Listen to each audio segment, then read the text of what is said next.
Okay, today we're going to be talking about the squat,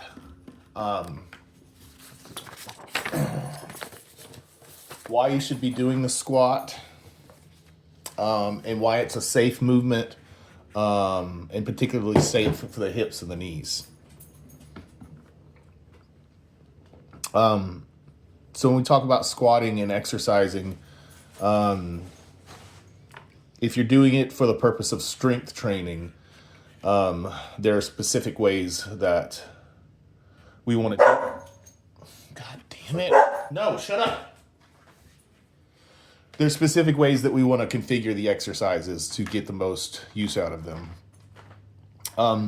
So we're talking about strength. Strength is defined as the ability to produce force against an external resistance. So it's literally how our bodies interact with the environment. And if we can make ourselves stronger and make those interactions more submaximal, then life will just be easier in general. So when we talk about selecting an exercise to make us stronger, there's only a few specific exercises that are multi-joint movement patterns that use a whole lot of muscle mass. And these exercises are selected these ways based on first principles. And there's three criteria for how we select the exercises that we select and why. And that criteria is they're going to use the most muscle mass. So some examples real quickly is turning the toes out on the squat involves the adductors. It adds a muscle group in the external rotators. That's an example of muscle mass being used that wouldn't otherwise be used if the toes were to be pointed forward. Another example is more loading of the hips in the low bar squat versus the knees in a squat with a vertical back angle. So it uses the most muscle mass over the longest effective range of motion. So we're not doing a quarter squat, and we're not going all the way down to the floor. A quarter squat would use more weight, but will go through a shorter range of motion and use less muscle mass. A ass to grass squat would go over a longer range of motion, but it will use less range of motion, and you would be able to lift less weight with that version of the squat. And so by using the most muscle mass over the longest effective range of motion, this allows you to move the most weight possible if you satisfy the first two criteria. And so that's how we select an exercise to get strong. So we'll talk about the squat and how we do it, and why those by doing it that way, we are meeting the exercise selection criteria and therefore lifting the most weight and getting stronger as quicker as possible.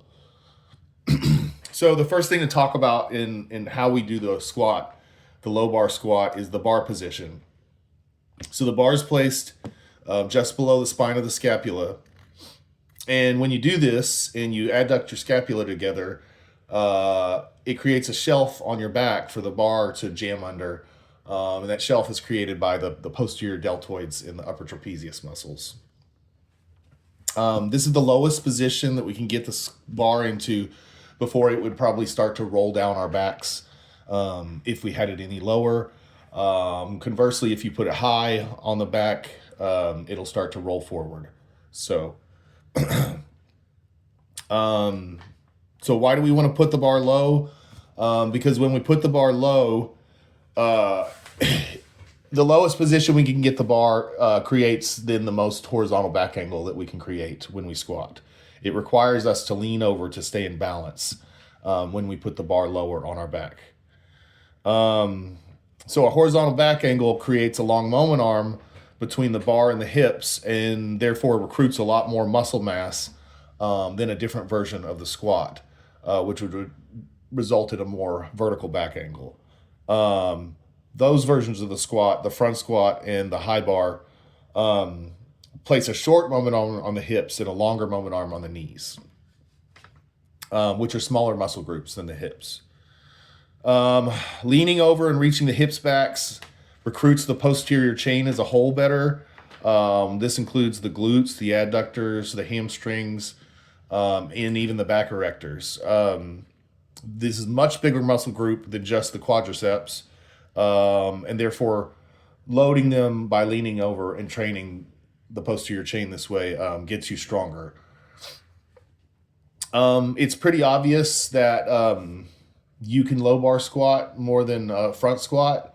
That's not really in contest. And so if strength training was your goal, it seems pretty obvious that you should lean over and load your back and hips to squat.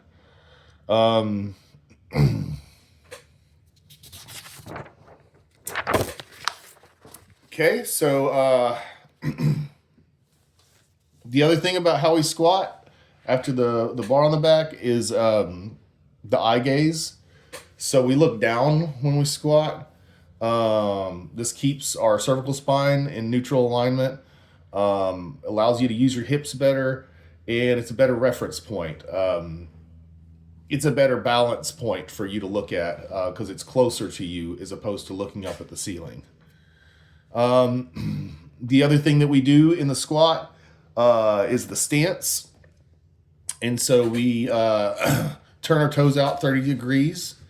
And this does three different things. It involves additional muscle groups. So turning the toes out involves the adductors as hip extensors, and it loads the external rotators as they do their job of keeping the knees shoved out.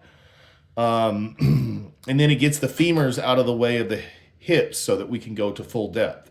And the knees are then traveling in a straight line over the toes in their anatomical way that they're supposed to. So turning your toes out allows you to get to depth, increasing the range of motion, the effective range of motion, and it adds additional muscle mass to the movement pattern. So that's why turning the toes out helps us meet the exercise selection criteria and lift more weights. Leaning over when we squat, putting the moment arm on the hips and the posterior chain. We're also putting load on the hamstrings when we get to full depth. So the hamstrings are a big muscle group that cross two joints, the hip and the knee. And their proximal function is hip extension, and their distal function is knee flexion. But in the squat, when we bend over and lean over, and the hips and knees are bending at relatively the same rate. And so because of this, the hamstrings aren't really performing hip extension or knee flexion. They're isometrically controlling the back angle. They're keeping the back angle from collapsing forward. At the proximal insertion and at their distal insertion, they're anchoring the knee angle, the shin angle, by pulling posteriorly on the tibia. But at the bottom of the squat, the hamstrings are loaded in their isometric function, and they don't get to be loaded until they get to this bottom position. And so therefore, a quarter squat is not loading the hamstrings. And then an ass to grass squat is not loading the hamstrings because there's a more closed knee angle, an open hip angle, and the hamstrings are slack. So that's why this version of the squat loads the hamstrings the best and helps get us stronger. It involves more muscle mass so that we can lift more weight.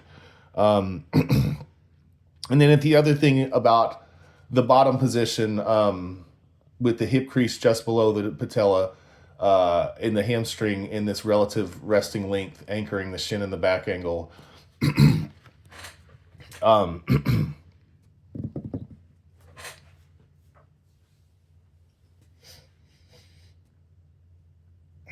And so in the low bar squat with the femur placed behind the midfoot and the moment force placed in the posterior chain, the hips, and the hamstrings, versus a high bar squat, which would put the knees forward of the balance point. And at the bottom of this squat, the hamstrings pulling posteriorly on the tibia, countered by the quadriceps pulling forward on the knee and knee extension. This balances the forces around the knee, and it's one of the things that makes squatting safe for the knees.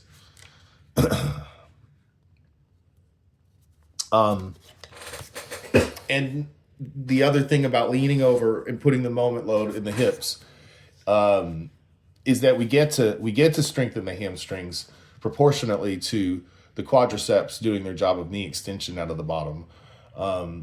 So because of that, that's another thing that contributes to squats being healthy for the knees, because they're proportionately loading both the whole joint, essentially.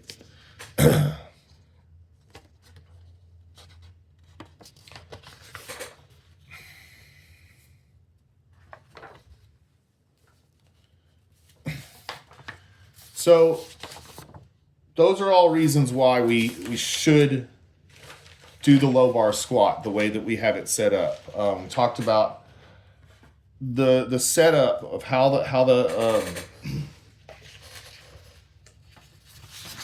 we design the exercises to use more muscle mass over a longer range of motion so that we can get stronger. So that's what we've just talked about, the way the squat is designed so that it meets those criteria. So now we can more directly talk about exactly why squats are safe for the knees. We touched on a lot of stuff leading up to this, but just to directly answer these questions. So going back to the hamstrings and the quads, the forces are balanced around the knee. The hamstrings are pulling on their posterior attachment on the tibia, and the quadriceps are performing concentric knee extension on the way up, whereas the hamstrings are anchoring the shin. They're preventing further knee flexion from occurring by contracting isometrically as the knees extend on the way up.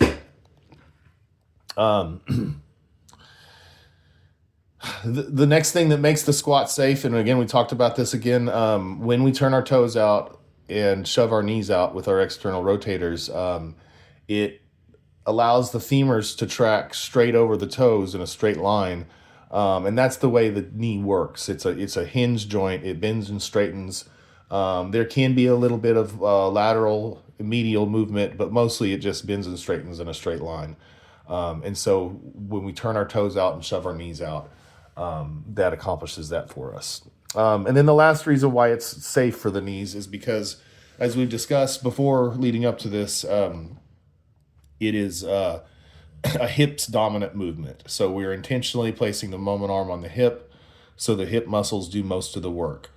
The low bar position requires a more closed hip angle, sends the hips further back behind the midfoot. And if the lifter stays in balance, it'll see a longer moment arm on the hips compared to the knees. There's more muscle mass around the hips versus the knees, as we've talked about. And so the hips can lift more weight, and so it makes us stronger. And so it's safe for the knees, and it fits the exercise criteria.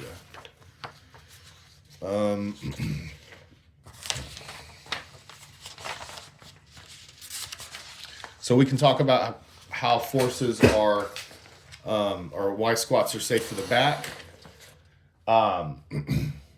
So a big thing that people are worried about, the thing that people worry about when leaning over to squat is they believe that they're exposing their back to shear force.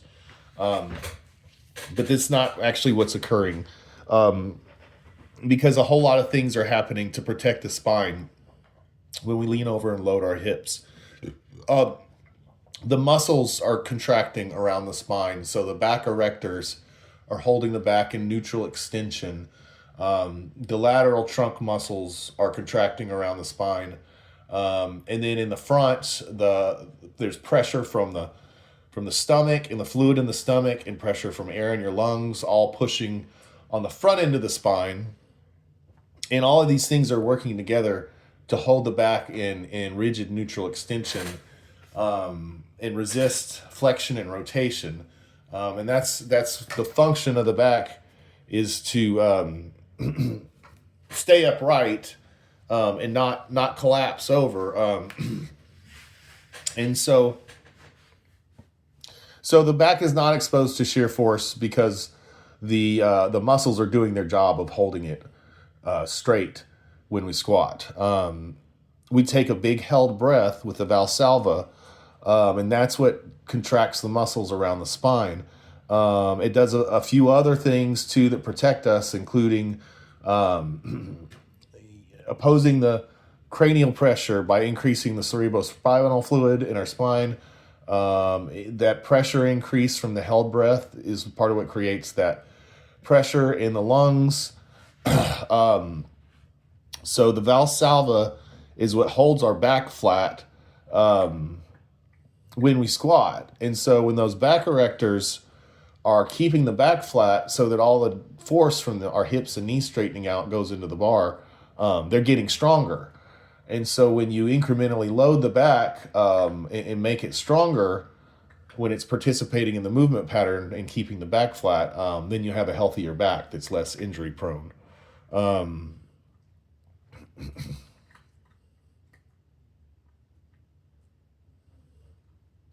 And then the squat, if a properly performed squat, all the forces are balanced around the midfoot. And so you're not exposing the back to an unnecessary moment arm because you're in balance. So if the bar, if the center of mass shifts forward of the midfoot, then there will be some unnecessary moment force on the back that you're going to have to work harder to correct. But if you stay balanced and keep the bar over the midfoot, the forces on the back are evenly distributed across the system in the way that they're supposed to be in balance.